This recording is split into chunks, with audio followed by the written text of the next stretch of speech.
राजा का कुत्ता। बलरामपुर नाम का एक राज्य था जिसमें महाराज बलदेव सिंह अपने सिंहासन पर बैठ के सोच में डूबे होते हैं। दरबारी घनानंद, जिसके दिमाग में हमेशा ही अजीबोगरीब सोच रहती है, शान से दरबार में प्रवेश करता है। वो एक रंग बिरंगी पोशाक में होता है और सिर पर मुर्गी जैसे बाल होते हैं। आज महाराजा ने उसे बुलाया तो है अपनी सबसे बड़ी समस्या ठीक करने के लिए, पर क्या घनानंद उनकी समस्या ठीक कर पाएगा? क्या करें, राज्य के खजाने में पैसे खत्म हो रहे हैं। प्रजा के लिए नई सड़कें बनानी है, नए पुल बनाने हैं, उनके लिए नई सब्जी मंडी बनानी है। सब जरूरी है पर खर्चा बहुत चल रहा है। ये घनानंद आज ज्यादा ही चटपटा लग रहा है और उसकी सूझबूझ पर पूरे शहर को नाज है। जरा हम भी देख लेते हैं क्या है इसमें ऐसी बात। महाराजा की जय हो, आपके चरणों में प्रणाम। सुना है मैंने आप बड़े चिंतित दिख रहे हो, बताएं किस मुसीबत से गुजर रहे हो? मैं हूँ ना घनानंद, सब ठीक कर दूंगा। हाँ घनानंद, दरबार के खजाने की हालत खराब है। अनाज पे टैक्स बढ़ाएं या कोई नई व्यवस्था का सोचें, या फिर प्रजा पे कैसे बोझ ना बन के उनके पैसे बढ़ाएं, ये सोचने में परेशान हूँ। तुम अपना कोई नया ताजी सोच वाली मशवरा पेश करो। महाराज, आप मुझ पे भरोसा रखो, मैं इतनी बड़ी समस्या का हल 2 मिनट में निकाल दूंगा। आपको पता है सही तरीका क्या है पैसे बढ़ाने का? इसीलिए तो तुम्हें बुलाया है घनानंद। बताओ हमें क्या है तरीका सही पैसे बढ़ाने का। सबसे पहले तो आप पूरे राज्य में आग लगा दो। क्या आग लगा दें? ये कैसा पागलपन है? ऐसे पागलों जैसी बातें करो तुम घनानंद। सर सुनिए तो सही महाराज, आपने सुना होगा नया बनाने के लिए पुराना गिराना पड़ता है। अब अगर आप आग लगा दोगे तो सबका जो घर बार है वो जल जाएगा, वहाँ से लोग भाग जाएंगे। फिर जब सब ठीक हो जाएगा आप उन सब से वापस आओ, टैक्स लगा देना। भागो और आओ। इस दौरान आपका नया टैक्स निकल गया, समझे? सामान जल गया तो कोई नई चीज खरीदनी पड़ेगी ना, राजकोष में पैसे फिर से बरसेंगे। देखो जब पुरानी चीज जलाओगे नहीं तो नई चीज कैसे आएगी? अरे ये कैसा मशवरा है? प्रजा तो सड़क पे आ जाएगी। कोई ठीक तरीके से पैसे वसूल करने का रास्ता नहीं है तुम्हारे पास? महाराज, मैं तो आपको सबसे तेज उपाय बता रहा हूँ। देखिए, आग ही सबका आदि है और सबका अंत। आग के बिना कहाँ तरक्की होती है? जरा सोच के काम किया करो घनानंद। तुम्हारी ये आग वाली सलाह राज्य की आर्थिक स्थिति को बेहतर नहीं करेगी, बिल्कुल तबाह करके रख देगी। अच्छा, पर मेरे दिमाग में तो सबसे बड़ी स्कीम यही है। चलो फिर कोई बात नहीं, अगर आग पसंद नहीं आई तो हम सबको नदी में डुबा देते हैं। जब लोग डूबेंगे तो बस मैं समझ गया तुम्हारी बेकार के विचार। तुम जाओ यहाँ से घनानंद, मैं खुद ही कुछ सोच लूंगा। तुम तो मुझे बर्बाद करके ही दम लोगे। जैसा आप कहें महाराज, मैं तो बस आपको टेक्निक बता रहा था। अभी इसी वक्त, इससे पहले मैं तुम्हें मरने के ऑर्डर दूं, दफा हो जाओ यहाँ से। ये बोल के घनानंद वहाँ से निकल जाता है। राजा अभी भी सोच में होता है, पर घनानंद अपनी मशवरे से बड़ा खुश होके कहीं और चला जाता है। दरबार से निकलने के बाद सेनापति रघु, जो पहाड़ों में होता है, वो घनानंद को देखता है। घनानंद के मशहूर ज्ञान के बारे में सोच के वो घनानंद को 1 मिनट के लिए रोकता है, उससे बातें करने के लिए। ओहो घनानंद, मुझे तुमसे ही थोड़ी राय चाहिए थी। बॉर्डर पे हमारे दुश्मन के सैनिक दिख रहे हैं, शायद हमला करना चाहते हैं। तैयारी के लिए हम क्या करें? आप मुझसे पूछ रहे हो सेनापति जी?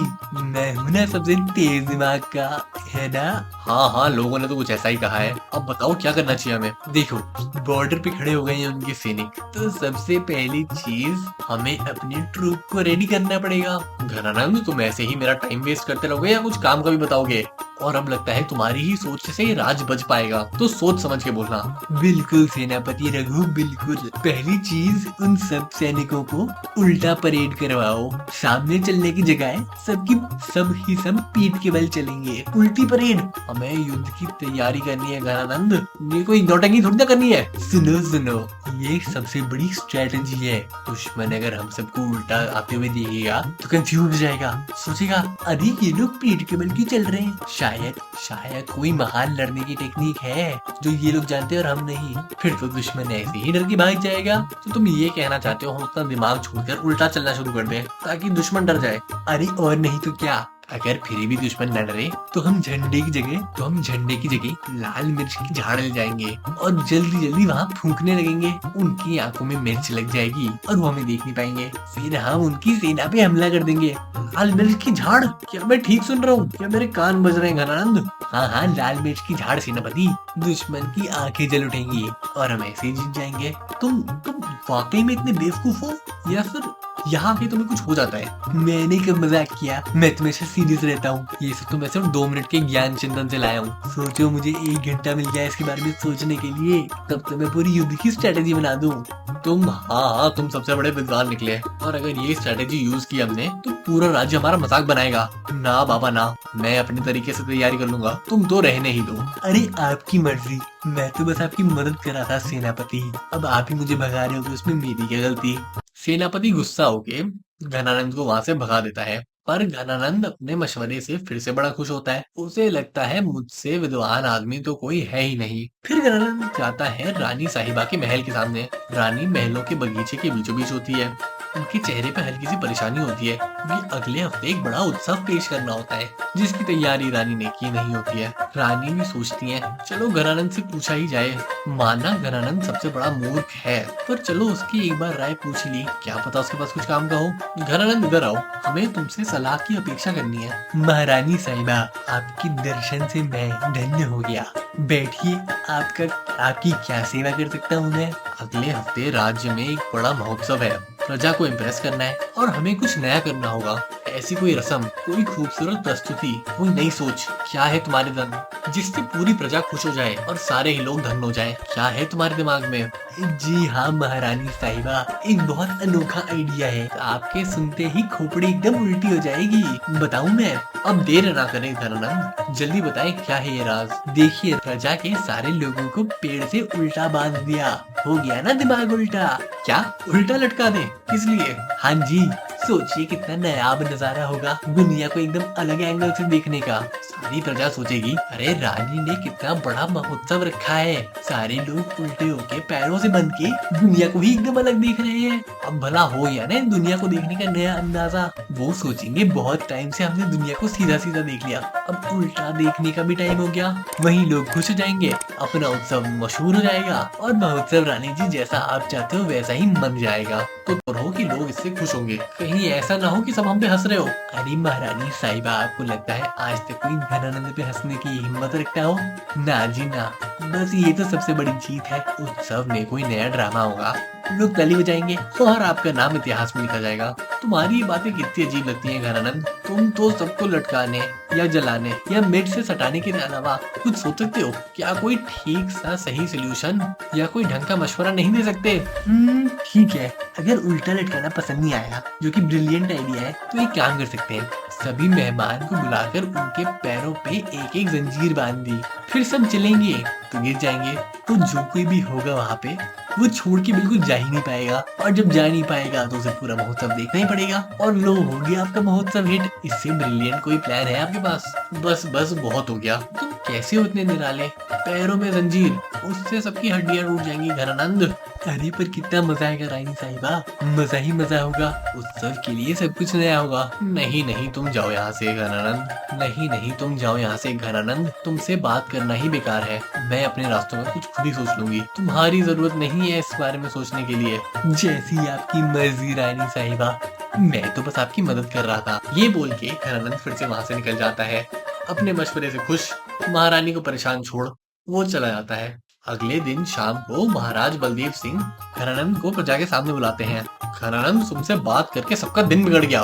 तुमने रानी साहिबा को बोला प्रजा को उल्टा लटका दो, और सेनापति को बोल के आए हो कि दुश्मनों की आंखों में मिर्ची फूंक दो। अरे किसी ने सुन लिया तो राज्य का मजाक उड़ाएंगे, और मुझे लगा रहे थे राज्य में आग लगाने के लिए। घनानंद, तुम अपने बारे में क्या बोलना चाहोगे? महाराज, सीधी बात है। महाराज देखिए, मैं तो बस मशवरे पेश कर रहा था। अब आपको पसंद नहीं आया, सेनापति को पसंद नहीं आया, महारानी को पसंद नहीं आया, तो इसमें मेरी क्या गलती है? मेरा काम है आइडिया देना, आपका काम है इम्प्लीमेंट करना। और अगर आप लोग नहीं कर पाए तो ये मेरी कमी है या आपकी कमी? बताओ। हे भगवान, कैसे हो तुम? तुम्हारे दिमाग में कुछ भी घुसना इतना मुश्किल क्यों है? चलो एक आखिरी पहेली है, इसे सुलझा लो तो शायद हम तुम्हारी जान बख्श दें। गाँव के लोग शिकायत कर रहे हैं कि उनको पानी नहीं आया, कुएं से पानी सूख गया है। बताओ अब हम क्या करें? महाराज, इतनी छोटी सी बात के लिए आपने घनानंद को बुलाया? ये तो बहुत ही सिंपल है। जब पानी की कमी है तो लोगों को पानी मत दो, सबको दूध पीने को कहो। दूध? अरे घनानंद, इतना दूध कहाँ से आएगा? हमारे गांव में पानी की कमी है, हमारे गांव में इतना दूध कहाँ से आएगा? दूध देने के लिए गौ माता की जरूरत है ना, और गौ माता को भी पानी की जरूरत होती है। बिना पानी के वो दूध कहाँ से देगी? तो फिर मैं एक चीज कह सकता हूँ, सब लोग बर्फ बना दो, सब लोग मटके में बर्फ पिघला दो, बर्फ लाने के बाद उसे आग पे रख दो। आग पे रखने के बाद बर्फ से जितना पानी बचेगा उस पानी को पी लो, हो गई प्रॉब्लम सॉल्व। हमारे गांव में यहाँ सूखा पड़ा है और एक पानी की बूंद नहीं है और तुम कह रहे हो बर्फ ले आओ। इस रेगिस्तान में कहाँ से ले आए हम बर्फ? अरे महाराज, हम चोरी से दुश्मन के पत्थर पे चढ़ के जाके बर्फ ले आएंगे। मैं इसी वक्त ऑर्डर देता हूँ कि घनानंद का खून कर दिया जाए। बेचारा घनानंद अपने बेकार से मशवरे पेश करता रहा, पर ना किसी को पसंद आए और ना ही उन्हें कोई काम बन पाया और इसी बीच बेचारे घनानंद की मृत्यु हो गई। चांदपुर नाम का एक छोटा सा गांव होता है जहाँ की गलियां पतली होती हैं, घर कच्चे होते हैं, पर लोगों के दिल बड़े होते हैं। वहाँ विकास, एक छोटा अध्यापक, पेड़ के पास खड़ा होता है सूरज को ढलते देख। तभी उसका दोस्त सूरज आता है। विकास भाई, आज फिर किताबों में डूबे हुए थे क्या? पूरा दिन निकल गया और तुम नजर ही नहीं आए। बस सूरज, पढ़ाई में ही लगा हूँ। मुझे लगता है कि मैं इस छोटे से गाँव से बहुत आगे बढ़ना चाहता हूँ, बहुत नाम कमाना है। हाँ हाँ, मैं समझता हूँ, पर जरा आराम भी कर लिया करो। कभी कभी लगता है कि तुम इतने उलझे हो अपने सपनों में कि जो जमाना है उसे देख नहीं पाते। अरे आराम करने का बहुत वक्त पड़ा है। गाँव के बाहर कितना कुछ है सीखने को। मुझे कोई रास्ता ढूंढना है। सुना है शहर में लोग कितनी बड़ी बड़ी बातें करते हैं। मैं तो कभी सोचता हूँ क्या मैं उनके काबिल बन पाऊंगा। तुम में दम है विकास, पर जीवन का सबक सिर्फ किताबों से नहीं मिलता। ऐसे सुना है एक मुसाफिर आया है, बलदेव नाम है उसका। कहता है बहुत जगह घूमा है, शायद तुम उससे कुछ नया सीख लो। बलदेव आया है? मुझे क्यों नहीं पता था इस बारे में। मैं उससे मिलना चाहता हूँ। शायद उसके पास मेरे उन सवालों का जवाब हो जो मुझे इधर बस जो दुनिया और ये किताबें मुझे नहीं दे पाती है। कल सुबह वो हमारे चौपाल में आएगा, तू आराम से उससे बात कर लेना वहाँ पे। ठीक है, मैं कल सुबह जल्दी आ जाऊंगा। शायद यही मेरी शुरुआत हो सूरज। मैं चाहता हूँ कि गाँव के लोग मुझे सिर्फ पढ़ाकू ना समझे, बल्कि एक बहादुर और समझदार इंसान के रूप में देखें। वक्त सब दिखा देता है विकास। मुझे यकीन है तुम्हारी किस्मत में कुछ बहुत बड़ा और बहुत अलग लिखा है। चलो अब आराम कर लो, कल सुबह काफी इंपॉर्टेंट मीटिंग है तुम्हारी। हाँ, मैं चलता हूँ। और सूरज, तुम देखना, मैं एक दिन बहुत आगे बढ़ जाऊंगा। ये बोल के विकास वहाँ से चल देता है। अगली सुबह चंद्रपुर के चौपाल पे जाता है। वहाँ उसे बलदेव खड़ा हुआ दिखा मिलता है। आप ही बलदेव जी है ना? सूरज ने बताया बहुत जगह घूमे हो। हाँ बेटा, मैं ही हूँ बलदेव। तुम्हारा नाम विकास है ना? जी हाँ, आपसे मिलने की मेरी बहुत इच्छा थी। मैं यहाँ का पहला लड़का हूँ जिसने किताबों से इतना प्यार किया है। मुझे नई नई चीजें सीखने का बहुत शौक है। बहुत अच्छी बात है ये। सीखना ही जिंदगी की सबसे बड़ी चीज होती है, लेकिन सिर्फ किताबों से कुछ नहीं सीख पाओगे तुम। लेकिन तुम्हें क्या लगता है, इन किताबों से ही तुम सब सीख पाओगे क्या? नहीं नहीं, मैंने तो ये सुना है कि ज्ञान ही सबसे बड़ी ताकत होती है। मैं एक बड़ा विद्वान बनना चाहता हूँ, शायद फिर मुझे लोग याद रखें। आपको क्या लगता है? देखो, ज्ञान जरूरी है, पर तुम ऐसे सोचो, किताबों का ज्ञान बहुत गहरा हो सकता है, पर दुनिया देखने से जो सीख मिलती है उससे एक दरिया और मिल जाता है। मैंने जब पहली बार अपने गांव से निकला था तो सोचा था कि मैं सब जानता हूँ, पर रास्ते में मुझे बहुत लोगों ने, परिस्थितियों ने, कुछ खुद जिंदगी ने इतना कुछ सिखाया जो मैं किताबों में कभी नहीं सीख पाया। आपने क्या सीखा बलदेव जी? कुछ बातें मुझे भी बताइए जो किताबों से थोड़ी हटके हो। तुम मांगोगे नहीं, पर इंसानी रिश्तों की कीमत मैं हर शहर, हर गांव, हर चौखट पे देखता हूँ कि सब लोगों को बस इंसानों की जरूरत होती है। हर तरह के इंसान देखे मैंने, अच्छे, बुरे, मेहनती, सुस्त, पर सब में एक चीज कॉमन है, उनकी जरूरत की घड़ी में एक दोस्त, एक साथी या एक परिवार चाहिए होता है। जब मुश्किल में कोई होता है तब किताब के पन्ने नहीं, पर इंसान का हाथ काम आता है। लेकिन मैं तो हमेशा सोचता था कि जब मैं कुछ बड़ा कर लूंगा तब सब लोग मुझे रिस्पेक्ट करेंगे। बस इस सपने से जी रहा था मैं। सिर्फ रिस्पेक्ट सिर्फ पढ़ाई लिखाई कमाई से नहीं मिलती। लोग तुम्हें तब रिस्पेक्ट देना शुरू करते हैं जब तुम उनकी खुशी, दुख, सुख सब समझ पाओ। अगर तुम उनकी जुबान ही नहीं समझ सकते हो, उनका दर्द एहसास नहीं कर सकते, तो तुम्हें उनका सम्मान कैसे मिलेगा?